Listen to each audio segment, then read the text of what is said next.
Hi hello నమస్తే welcome to our YouTube channel. ఇవాళ recipe వచ్చేసి పుల్మర్గాని కర్రీ అనమాట. సో ఇది మా వారు చేస్తున్నారు. వీడియో చూసి లైక్ చేసి షేర్ చేయండి అండ్ సబ్స్క్రైబ్ చేసుకోవడం మాత్రం మర్చిపోవద్దు. సో ఫస్ట్ ఏంటంటే ఒక పెనం పెట్టుకుని మనకి నెయ్యి ఉంటే నెయ్యి, ఆయిల్ ఉంటే ఆయిల్ రెండు కలిపి వేసుకోవచ్చు. సో మా వారు ఏంటంటే రెండు కలిపి వేస్తున్నారు. ఫస్ట్ కొంచెం నెయ్యి తీసుకుని ఒక స్పూన్ నెయ్యి వేసుకొని ఒక 2 టేబుల్ స్పూన్ ఆయిల్ వేసి ఈ పుల్మర్గాని ఉన్నాయి కదా అవి ఏంటంటే డీప్ ఫ్రై చేసుకోవాలన్నమాట. బాగాని అంటే మరీ ఎక్కువగా కాకుండా లైట్గా బ్రౌన్ కలర్ వచ్చే వరకు దోరగా వేయించుకోవాలి. ఒక 2 మినిట్స్ అయితే సరిపోతుంది. లో ఫ్లేమ్లోనే ఉంచుకోవాలి స్టవ్ ఎప్పుడు కూడా. అవి బాగా మగ్గిన తర్వాత డీప్ ఫ్రై అయిన తర్వాత జీడిపప్పు ఉంటే కొంచెం జీడిపప్పు కూడా వేసుకొని ఒక 4-5 పలుకులు జీడిపప్పు వేసుకొని బాగా డీప్ ఫ్రై చేసుకున్న తర్వాత ఒక ప్లేట్లోకి తీసుకోవాలి. ఈ వీడియోలో చూపించిన విధంగా డీప్ ఫ్రై అయితే సరిపోతుంది.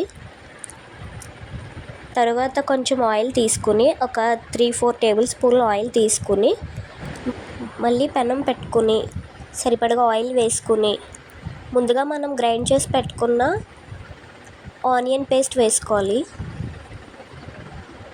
ఆనియన్ అండ్ చిల్లీ కూడా మిక్స్ చేసి పెట్టుకున్నాం ఫస్ట్.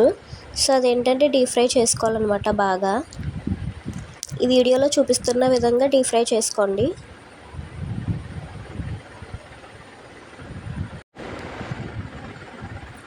బాగా థిక్గా బాగా వేగాలన్నమాట.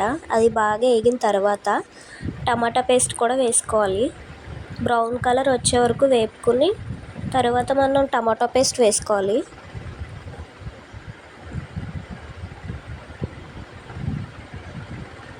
టమాటో పేస్ట్ కూడా మేము ముందుగానే గ్రైండ్ చేసి పక్కన పెట్టుకున్నాము. సో రెండు బాగా మిక్స్ అయ్యేటట్టు బాగా కలుపుకోవాలి. నెక్స్ట్ కొంచెం సాల్ట్ వేసుకోవాలి. సాల్ట్ వేసుకున్న తర్వాత కారం కూడా వేసుకోవాలి. కారం అండ్ సాల్ట్ కూడా మనకి రుచికి సరిపడగా వేసుకోవాలి, చూసుకుని వేసుకోండి. మాకైతే ఒక టేబుల్ స్పూన్ అయితే సరిపోయింది కారం. సాల్ట్ అయితే ఒక చిటికెడు సరిపోతుంది. రెండు బాగా కలిసేలా మిక్స్ చేసుకున్న తర్వాత ఒక గ్లాస్ వాటర్ వేసుకోవాలి. వాటర్ పోసుకున్న తర్వాత కొంచెం అలానే లో ఫ్లేమ్లోనే ఉంచుకుని స్టవ్ని కొంచెం అటు ఇటు కలుపుకుంటూ ఉండాలి. టేస్ట్ సరిపోతుందో లేదో మనం ఇప్పుడే చూసుకోవాలి. సాల్ట్ సరిపోకపోతే కొంచెం సాల్ట్ యాడ్ చేసుకోవచ్చు.